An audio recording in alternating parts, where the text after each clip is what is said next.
السلام علیکم ورحمۃ اللہ تعالی وبرکاتہ۔ تو آئیے ناظرین، آج ایک نئے ٹاپک کے ساتھ میں آپ کی خدمت میں حاضر ہوں۔ آج میں آپ کو بتاؤں گا کہ حضرت مالک بن دینار رحمۃ اللہ تعالی علیہ کتنے بڑے متقی اور پرہیزگار تھے۔ کیا آپ جانتے ہیں کہ حضرت مالک بن دینار رحمۃ اللہ تعالی علیہ کون تھے؟ آئیے میں آپ کو بتاؤں کہ حضرت مالک بن دینار رحمۃ اللہ تعالی علیہ کتنے بڑے متقی اور پرہیزگار تھے۔ ایک مرتبہ آپ ایک بازار سے تشریف لے جا رہے تھے، پیدل چل رہے تھے، تو آپ کی نظر انجیر پر پڑی جو دکاندار بیچ رہا تھا۔ تو آپ اس دکان کے قریب گئے اور جا کر کے اس سے کہا کہ انجیر چاہیے، لیکن حضرت مالک بن دینار رحمۃ اللہ تعالی علیہ کے پاس پیسے نہیں تھے کہ اس انجیر کو خرید سکے۔ تو آپ نے اس دکاندار سے کہا کہ میرے پاس پیسے تو نہیں ہیں، لیکن میرے پاس جوتے ہیں، چپل ہیں، ان جوتوں کے عوض مجھے انجیر دے دو۔ کیا کہا آپ نے؟ ان جوتوں کے عوض، یعنی ان جوتوں کے بدلے مجھے انجیر دے دو۔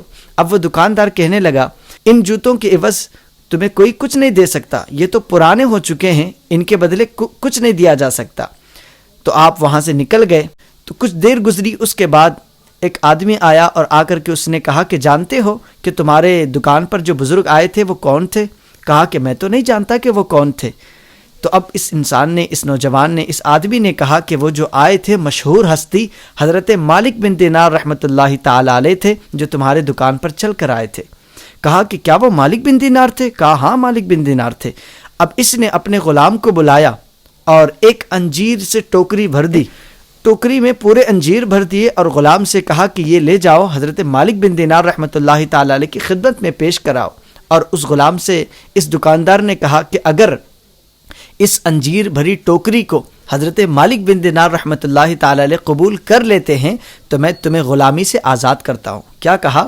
اگر یہ ٹوکری وہ قبول کر لیں تو میں تمہیں غلامی سے آزاد کر دیتا ہوں۔ اب یہ غلام تھا، خوشی کے مارے چل پڑا۔ جیسے ہی آپ کے قریب گیا، حضرت مالک بن دینار رحمۃ اللہ تعالی علیہ کی بارگاہ میں جا کر ان کے پاس جا کر کہتا ہے کہ اے مالک بن دینار رحمۃ اللہ تعالی علیہ، اس ٹوکری کو قبول فرما لے، یہ انجیر بھری ٹوکری ہے، آپ اسے قبول فرما لے۔ تو حضرت مالک بن دینار رحمۃ اللہ تعالی علیہ نے کہا کہ نہیں، میں اس ٹوکری کو قبول نہیں کرتا، مجھے یہ نہیں چاہیے، تم اسے لے کر جاؤ۔ آپ فرمانے لگے کہ حضور، اگر آپ اسے قبول کر لیں، اگر آپ یہ خدمت میں قبول کر لیں تو میں غلامی سے آزاد ہو جاؤں گا۔ حضرت مالک بن دینار رحمۃ اللہ تعالی علیہ فرماتے ہیں تم تو غلامی سے آزاد ہو جاؤ گے، لیکن میرے لیے اس میں ہلاکت ہے، میں دین کے عوض انجیر نہیں لوں گا۔ اب حضرت مالک بن دینار رحمۃ اللہ تعالی علیہ آخر عمر تک جب آپ کی آخری سانسیں چل رہی تھی، اس وقت تک آپ نے کبھی انجیر کو ہاتھ نہیں لگایا۔ یہ تقویٰ آپ کا تھا، یہ متقی اور پرہیزگار تھے۔ لیکن آج ہماری اور آپ کی حالت اور سچویشن یہ ہے کہ اگر ہمیں کچھ مل جائے کھانے کو تو ہم یہ بھی نہیں دیکھتے کہ حرام ہے کہ حلال ہے۔ اگر ہمیں کچھ مل جائے کھانے کے لیے تو ہم یہ نہیں سوچتے کہ یہ ہمارے لیے جائز ہے کہ ناجائز ہے۔ وہ متقی اور پرہیزگار تھے۔ اللہ تبارک و تعالی ہمیں بھی وہ تقویٰ اور پرہیزگاری کے کچھ چھینٹے نصیب فرمائے۔ رب تبارک و تعالی کی بارگاہ میں دعا ہے کہ اللہ تبارک و تعالی ہم تمام کو کہنے سننے سے زیادہ عمل کی توفیق عطا فرمائے۔ آمین یا رب العالمین۔ السلام علیکم ورحمۃ اللہ تعالی وبرکاتہ۔